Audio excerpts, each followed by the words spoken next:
sejauh mana kita harus toleransi. Kita harus melihat sikap-sikap yang perlu kita lakukan. Jadi toleransi itu tidak bisa dipatok harus begini-begini, tidak bisa. Karena masyarakat kita itu di berbagai tempat wilayah di kita ini kan beda-beda.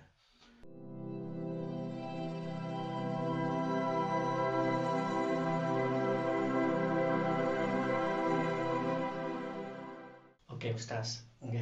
Eh, ini banyak sekali pertanyaan tentang kerukunan antar umat beragama.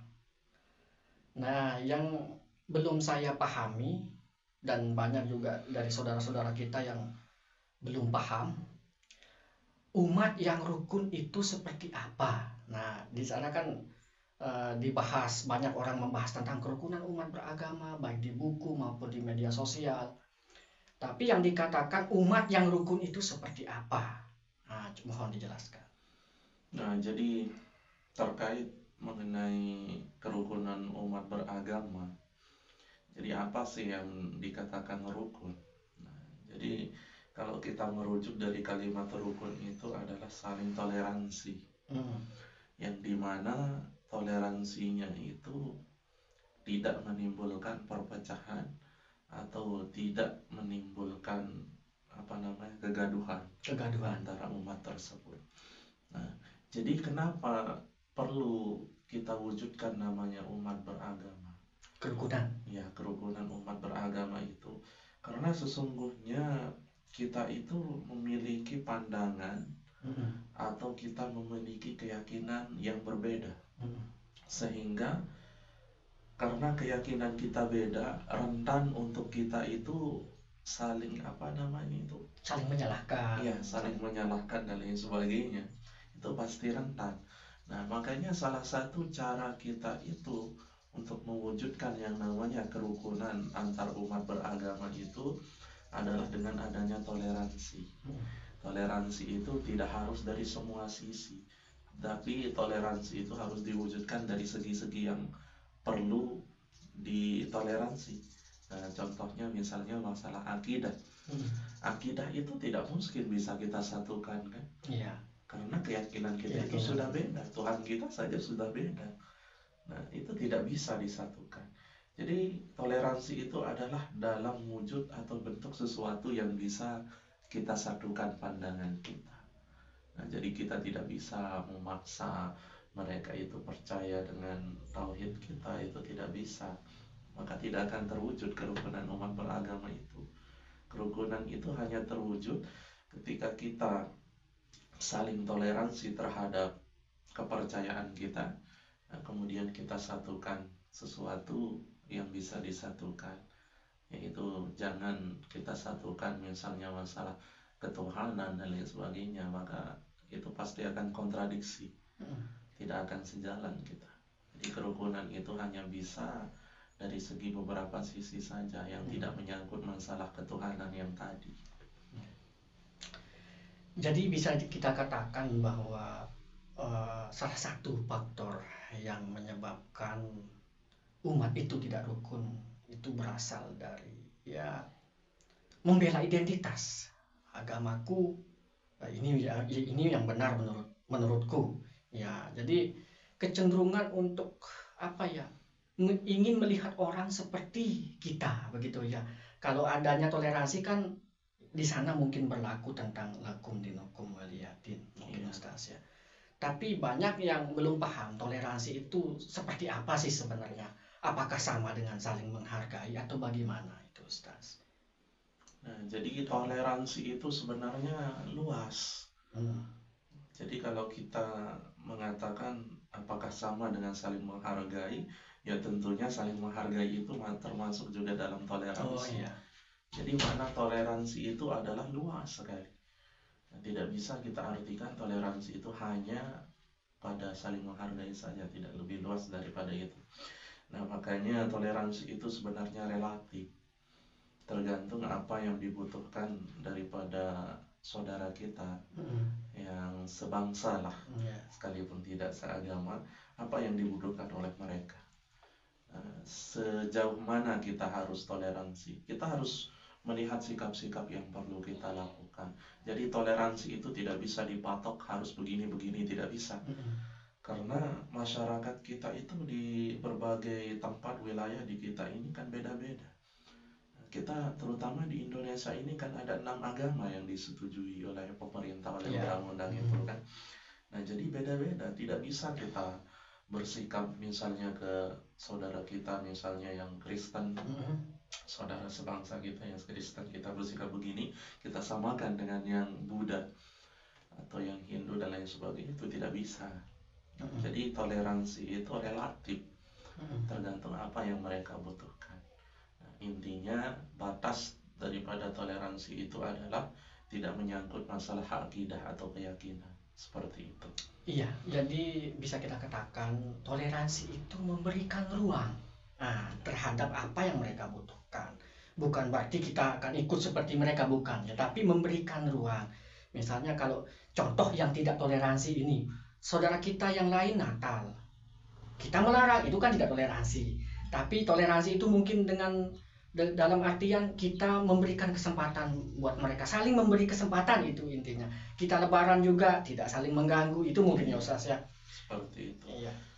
Nah, jadi sebagaimana yang saya katakan, toleransi itu adalah sikap kita apa yang dibutuhkan oleh mereka. Oh ya.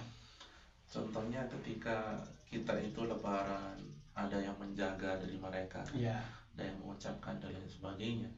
Nah, ketika mereka itu nyepi, kita hargai. Ketika mereka itu mengadakan Waisak acara, atau apalah. apapun itu, kita juga hargai seperti itu.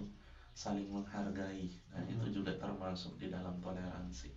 Makanya di dalam Islam itu sebenarnya tidak diajarkan oleh Islam itu kita terlalu keras. Kita tidak boleh menerima ini. Ketika ada orang yang tidak seagama dengan kita, kita benci, itu tidak pernah diajarkan di dalam Islam. Iya. Tidak ada. Makanya ketika orang itu sudah agamanya baik, imannya baik, maka hatinya itu dia bisa jaga. Sehingga dia itu ketika bercengkerama dengan orang non-muslim atau bertoleransi, keimanannya itu tidak akan terganggu. Iya. Nah, makanya bukti bahwasanya seorang itu muslim, dia itu bisa menghargai orang lain. Karena di dalam Islam itu ada, kita diajarkan bagaimana cara kita bersikap kepada saudara kita yang non-muslim. Bukan malah sebaliknya, kita benci dan lain sebagainya, tidak. Itu tidak ada dalam ajaran agama kita. Oke. Jadi terkait dengan toleransi tadi sudah kerukunan antar umat beragama tadi sudah disebutkan bahwa, tapi saya ingin tahu lebih banyak ya, lebih khusus lah, lebih spesifik Ustaz, tentang faktor yang mempengaruhi umat itu tidak rukun. Tadi kan kita sudah sepakati bersama bahwa saling menyalahkan. Nah, jadi mungkin ada faktor lain Ustaz, menurut pandangan Ustaz, mungkin ada faktor lain yang kiranya bisa menyebabkan pertikaian begitu antar umat beragama khususnya, entah itu Kristen atau Kristen dengan Buddha, Kristen dengan Islam terutama yang sering kita lihat kan, sering terjadi debat di mana-mana, kemudian jadi pertikaian, terus atau agama lain lah, entah itu Konghucu atau apalah. Ini cuma permisalan, bukan berarti kita mengharapkan seperti itu. Kira-kira apa Ustaz yang menyebabkan pertikaian atau umat yang tidak rukun itu secara lebih khusus menurut pandangan Ustaz? Menurut pandangan saya ini, bukan yang lain-lain. Bukan mungkin kalau ada pendapat yang lain silakan, tapi menurut pandangan saya itu yang pertama selalu merasa diri paling benar. Iya. Nah, sekalipun kita itu tahu bahwasanya kita benar, kita simpan saja, tidak perlu kita utarakan. Oh, masa Tuhan kamu begini-begini? Iya. Masa di agama kamu begini? Ini yang benar di agama saya, ini yang begini. Itu harus kita simpan. Nah, jadi kalau semua orang itu menyimpan apa yang dia ketahui, apa yang dia anggap benar, maka tidak ada yang namanya perselisihan. Kenapa perselisihan itu terjadi? Karena ketika dia merasa dia benar, dia menembat orang lain. Dia mencari pendapat orang lain. Bagaimana pendapatmu? Ketika pendapat orang lain itu tidak sejalan dengan pemikiran dia anggap salah, dan akhirnya terjadilah itu. Nah, terjadilah perselisihan itu. Iya. Nah, dan juga di dalam Islam itu yang namanya agama, kita diajarkan di dalam Islam itu tidak ada paksaan, la ikraha fiddin. Hanya di dalam Al-Quran kan, tidak ada paksaan di dalam agama itu. Jadi seapapun kita itu memaksa, misalnya orang di luar Islam kita paksa, kita ceramahi, kita debat supaya masuk Islam, itu tidak ada gunanya karena hidayah itu datang dari Allah. Nah, jadi intinya kalau kita masing-masing apa yang kita yakini itu kita simpan. Nah, berbeda kalau ditanya, misalnya teman kita yang non muslim itu nanya bagaimana pandangan Islam masalah ini, baru kita jawab, oh pandangan kami di dalam Islam itu begini begini begini, tanpa harus menghakimi mereka bahwasanya mereka salah. Misalnya itu. Ya, jadi apa ya yang bisa kita ambil itu bahwa salah satu penyebab terjadinya pertikaian atau umat yang tidak rukun adalah menganggap diri benar, menganggap diri paling benar dan yang lainnya itu salah. Berarti kita harus sadar, kita harus open mind, begitu Ustaz ya, bahwa mereka juga benar menurut mereka, begitu. Mereka juga seperti kita menganggap diri benar, begitu ya. Jadi intinya ya kita simpan, seperti yang Ustaz bilang tadi, kita menyimpan apa yang kita yakini. Kita juga harus paham bahwa mereka juga benar menurut mereka, begitu. Dan tidak tentunya tidak memaksa orang untuk meyakini seperti apa yang kita yakini. Terus jadi kira-kira apa laku-laku sederhana yang bisa kita terapkan sehari-hari untuk menjaga kerukunan tersebut? Kiat-kiat yang harus kita lakukan supaya terwujudnya kerukunan umat beragama ini adalah seperti tadi, saling memaklumi, saling menghargai. Itu yang perlu kita lakukan. Saling memaklumi, saling menghargai. Apa maksudnya memaklumi? Nah, memaklumi itu ketika mereka melakukan upacara-upacara yang menurut mereka di keyakinan mereka itu misalnya yang harus dilakukan, ya, yang harus dilakukan, kita maklumi. Jangan kita kritik.